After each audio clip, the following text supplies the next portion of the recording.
இந்தாங்க நீங்க கேட்ட காமாட்சி அம்மா விளக்கு.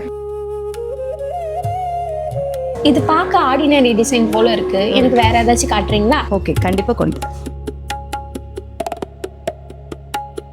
மேம் இதை பாருங்க. இதை உங்க வீட்டு பூஜை ரூம்ல வைக்கும் போது ஒரு பிரீமியமான லுக் கிடைக்கிறது மட்டும் இல்லாம ஒரு ட்ரெடிஷ்னலான தெய்வீகமான அட்மாஸ்பியர் கிடைக்கும்.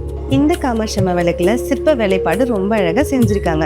இதை உங்க வீட்டுல வச்சு தினமும் வழிபடும் போது உங்களுக்கு டிவைனான ஃபீல் கிடைக்கும். இதுல 2 பக்கம் மயில் வச்சு நடுவுல லக்ஷ்மி வச்சு சுத்தி ஃப்ளோரல் டிசைன் கொடுத்துருக்காங்க. அதனால இது உங்களுக்கு ஒரு ஹெரிட்டேஜ் ஃபீல் கொடுக்கும். அதனால உங்க பூஜை ரூமுக்கு ஒரு ராயலான அப்பீரியன்ஸ் கிடைக்கும். இதை டெய்லி யூஸுக்கு மட்டும் இல்லாம ஹவுஸ் வார்மிங், சீமந்தம், வெட்டிங் ஆனிவர்சரி கிஃப்ட்னு எந்த ஃபங்க்ஷனுக்கு வேணாலும் மெமரபிள் கிஃப்டா கொடுக்கலாம். இந்த சில்வர் ஆன்டிக் காமாட்சி அம்மா விளக்கு உங்களுக்கு வேணும்னு நினைச்சீங்கன்னா இப்பவே நம்ம ஏஜிஎஸ் சம்பத் ஜுவல்லரியை விசிட் பண்ணுங்க.